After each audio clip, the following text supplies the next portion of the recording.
Hi, I'm so glad you tuned in.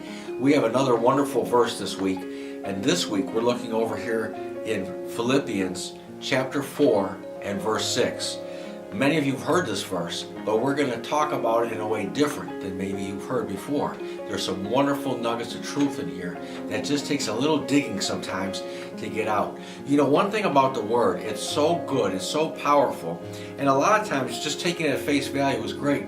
But when you want to dig a little deeper, that's sometimes where you find the gold. And this is one of those verses. At face value, fantastic.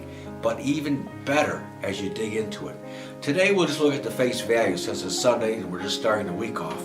But here's what it says in Philippians 4:6. Be careful for nothing, but in everything, by prayer and supplication, with thanksgiving, let your requests be made known unto God.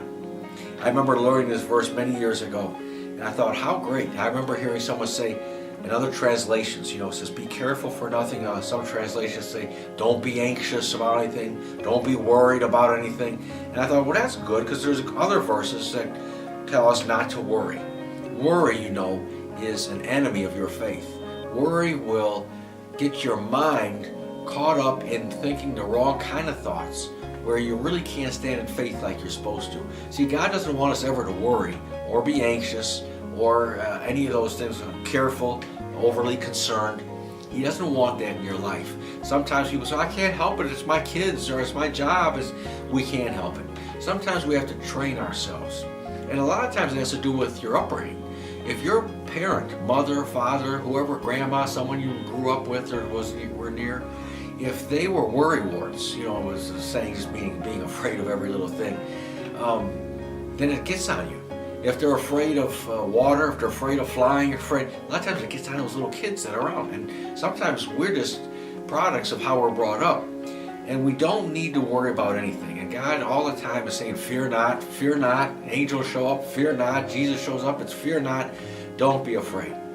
We're going to get into this verse, and it's going to really be different than what you even think. But I just thought, since that's what we usually think of with this verse, I wanted to make sure we talk about don't be afraid of things. Don't let things get you worried or get you scared. God's for you. He's not against you. And this word is amazing. And His love for you is amazing too. We're going to have a great week in Jesus' name. And this verse is going to come alive. I'm looking forward to seeing you tomorrow.